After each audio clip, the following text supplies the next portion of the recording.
મિત્રો એકવાર ફરી સ્વાગત છે ગુજરાતી મસ્તી ડિજિટલ પર। આખરે શા માટે જૈન મોઢા પર પટ્ટી બાંધે છે? જો આપણને પૂછવામાં આવે તો જૈન શબ્દની પરિભાષા માત્ર બે શબ્દોમાં જ સમેટી જાય છે, શાંતિ અને અહિંસા। જો કે આ સિવાય પણ જૈન ધર્મ ખૂબ જ અલગ વિચારોથી ચાલે છે, જેના વિશે સાંભળીને ઘણા લોકો હેરાન પણ રહી જાય છે। હવે જૈન ધર્મને માનનાર લોકોનું મોઢા પર પટ્ટી બાંધવો અને અનોખા રીતિ રિવાજો પાછળનું કારણ આખરે શું છે, એના પાછળની માન્યતાઓ શું છે, આજના વિડીયોમાં તમામ હકીકતો જણાવીશું। બસ મારી સાથે વિડીયોના અંત સુધી જોડાયેલા રહેજો।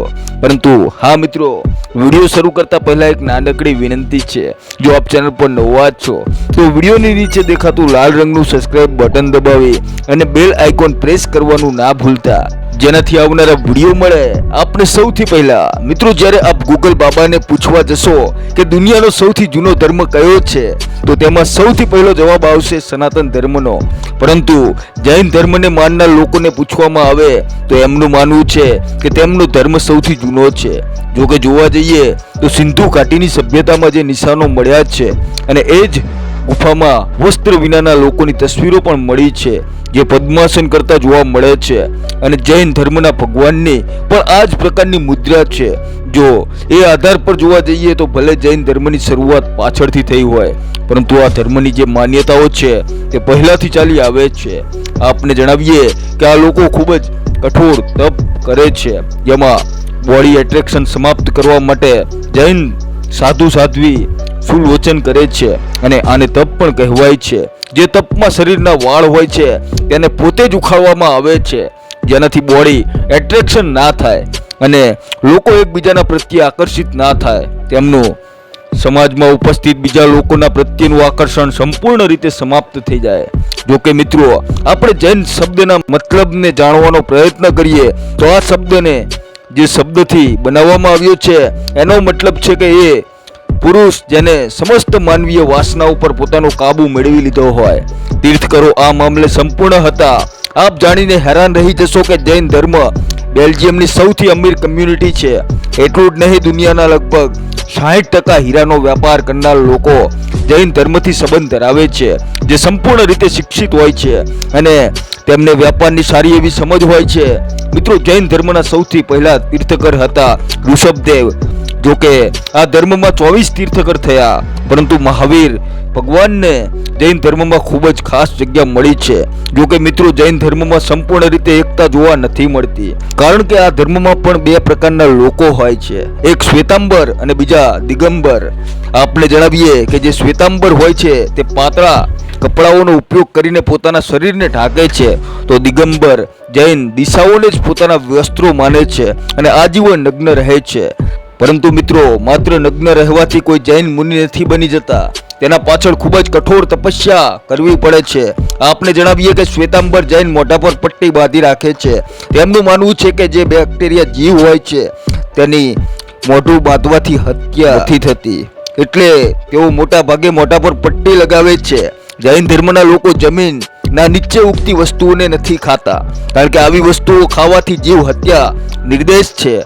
એટલું જ નહીં, સૂર્યોદય પહેલા અને સૂર્યાસ્ત બાદ પણ કાંઈ પણ ખાવું પીવું જૈન ધર્મમાં અમાન્ય છે। વ્રતના બાદ સાંજે પાણી લે છે। એક રસપ્રદ વાત એ પણ છે કે જૈન આચાર્ય અદ્રબાહુએ કર્ણાટકમાં 12 વર્ષ સુધી કઠોર તપસ્યા કરી, અને જ્યારે તેઓએ પરત ફર્યા તો જૂના અને નવા શિષ્યોમાં વિવાદ થઈ ગયો, કારણ કે અહીં મગધમાં લોકો સફેદ કપડાં પહેરવા લાગ્યા હતા। દિગંબરોએ કહ્યું કે આ નહીં ચાલે। બસ અહીંથી શ્વેતાંબર અને દિગંબરના રસ્તાઓ અલગ અલગ થઈ ગયા। જ્યાં શ્વેતાંબરનું માનવું છે કે સફેદ કપડાઓથી તેઓ પોતાનું શરીર ઢાંકી શકે છે, તો દિગંબરનું કહેવું છે કે તેઓ પ્રકૃતિને જ પોતાના કપડા સમજીને પોતાનું શરીર ઉઘાડું રાખે છે। હવે મિત્રો, જૈન ધર્મની 5 મોટી શિક્ષાઓના વિશે જાણીએ તો જેમાં સૌથી પહેલા આવે છે કે અહિંસા, બીજી છે સત્ય, ત્રીજી છે ક્યારેય ચોરી ના કરવી, ચોથી છે અપરિગ્રહ એટલે કે કોઈ પણ વસ્તુના મોહમાં ના પડવું, અને પાંચમી છે બ્રહ્મચર્ય એટલે કે પરિણીત જીવનની બધી જ મોહ માયાને ત્યાગી દેવી અને બ્રહ્મચર્ય ધારણ કરવું। અને જે જૈન મુનિ હોય છે એ આ 5 શિક્ષાઓ એટલે કે આ સિદ્ધાંતો પર ચાલે છે। તેમના જીવનમાં આમાંથી એક પણ વસ્તુ ના હોય તો તેઓ જૈન મુનિ નથી કહેવાતા। હવે વાત કરીએ કે જૈન મુનિઓની લાઈફસ્ટાઈલ કેવી હોય છે? તો જેમાં સૌથી પહેલા આવે છે સ્નાન, એટલે કે તેમને નાહવાનું નથી હોતું. અદંત ધાવન એટલે કે બ્રશ નથી કરવાનો. ભૂશયન એટલે કે જમીન પર સૂવાનું. ચાદર ચાલે પણ ગાડલું ના હોવું જોઈએ. દિવસમાં માત્ર એક જ વખત ખાવાનું. જૈન મુનિઓની એક અન્ય પરંપરા ખૂબ જ પ્રચલિત છે, જેને સ્થિતિ ભોજન કહેવાય છે, જેમાં પોતાની જગ્યાએ ઊભા રહીને બંને હાથો પર અંજલિ બનાવી ખાવાનું લો. મિત્રો, આ જેટલું સાંભળવામાં આસાન લાગે છે એનાથી ઘણું બધું મુશ્કેલ છે. અને જૈન મુનિઓ ચાલતા સમયે હંમેશા એ ધ્યાન રાખે છે કે કોઈ જીવ તેમના પગ નીચે તો નથી આવી જતું ને. કીડી પણ પગના નીચે ના આવી જોઈએ, તેને પાપ સમજવામાં આવે છે. જૈન મુનિઓ ને મળમૂત્રનો ત્યાગ એવી જગ્યાએ કરવો પડે છે જ્યાં કોઈ જીવ ના હોય. મિત્રો, દિગંબર જૈન મુનિઓ પોતાની પાસે માત્ર કમંડર એટલે કે લોટો, જેને હાથ પગ ધોવા પાણી લેવા માટે રખાય છે, અને એક મોરપીંછથી બનેલી સાવરણી હોય છે, જેનાથી તેઓ પોતાના બેસવાની જગ્યા સાફ કરે છે, જેનાથી કોઈ કીડી મકોડા હોય તો ચાલ્યા જાય. આ ઝાડુને મૂર્છલ કહે છે.